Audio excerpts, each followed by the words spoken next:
लखनऊ में आज हुई यूपी के इतिहास की सबसे बड़ी रैली। इस महारैली में मायावती ने लाखों की भीड़ जुटाकर अपनी ताकत का एहसास कराया। साथ में उन्होंने ये भी ऐलान किया कि बीएसपी महिला आरक्षण का जोरदार तरीके से विरोध करेगी।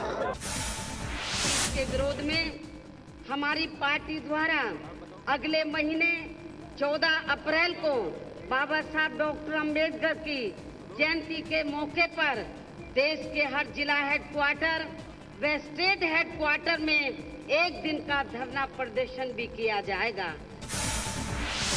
रैली में लाखों कार्यकर्ता जुटाकर अपनी ताकत दिखाने वाली मायावती ने आज हर मुद्दे का जवाब दिया।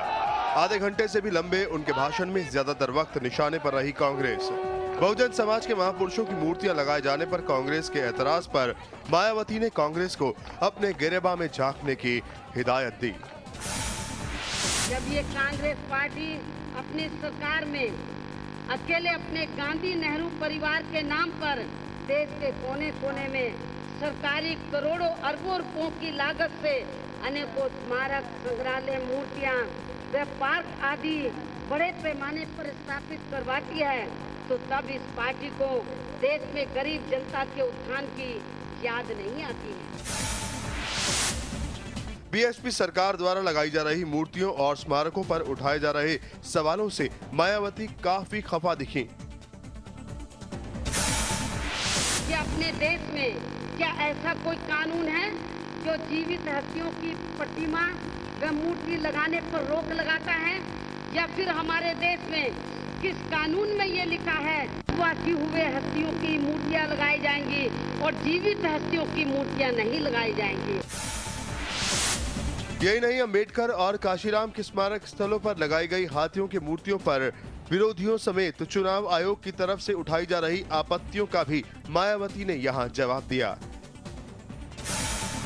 विरोधी पार्टियों के लोग बीएसपी सरकार द्वारा यहाँ प्रदेश में हाथी की लगाई गई मूर्तियों व अन्य मूर्तियों का जो विरोध कर रहे हैं, इससे इनका राजनीतिक स्वार्थ एवं दलितों व पिछड़ों के प्रति जातिवादी हीन भावना साफ झलकती है।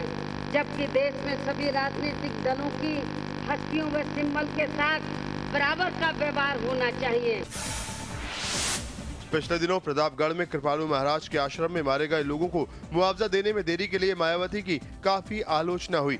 ऐसे में मायावती ने अपने कार्यकर्ताओं को बाबा महात्मा लोगों से बचने की सलाह दी।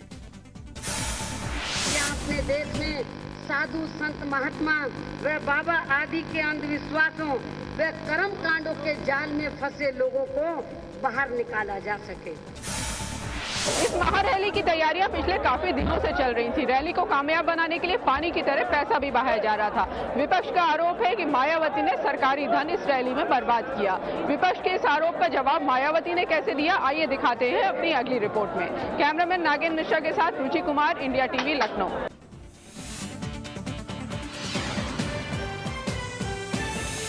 बीएसपी की महारैली में तकरीबन 200 करोड़ रुपए खर्च किए गए। नवाबों की नगरी को नीले रंग से पाट दिया गया।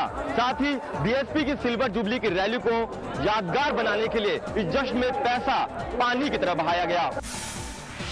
ये मायावती की महारैली है। रैली में तकरीबन 8 लाख लोग पहुंचे। दुनिया में तकरीबन 25 से ज्यादा ऐसे मुल्क हैं जिनकी आबादी 8 लाख से कम है। ऐसी रैली आज तक शायद ही किसी ने देखी होगी। राजधानी लखनऊ को नीले रंग में रंग दिया गया। लगा जैसे मायावती ने रैली के बहाने शक्ति प्रदर्शन किया हो। हजरतगंज से रमाबाई अंबेडकर ग्राउंड तक 12 किलोमीटर लंबा रास्ता नीले रंग से जगमगा गया। रमाबाई अंबेडकर ग्राउंड के स्मृति उपवन में एक शहर ही बसा दिया गया। 60 एकड़ के इलाके में भव्य पंडाल बनाया गया।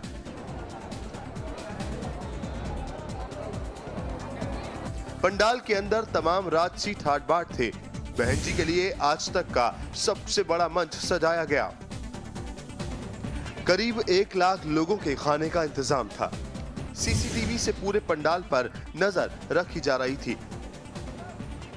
सुरक्षा के लिए 4 एसपी, 32 एसएसपी, 71 डीएसपी, 165 एसओ समेत 10,000 पुलिस कर्मियों की लंबी चौड़ी फौज तैनात की गई। मायावती की रैली को महारैली बनाने की हर कोशिश की गई। वैसे तो बीएसपी के 25 साल पिछले साल ही पूरे हो गए थे, लेकिन लोकसभा इलेक्शन की वजह से कोई खास जश्न नहीं हो पाया था, जिसकी कसर इस बार पूरी कर ली गई। कैमरा पर्सन राजीव राय के साथ मोहसिन हैदर, इंडिया टीवी, लखनऊ।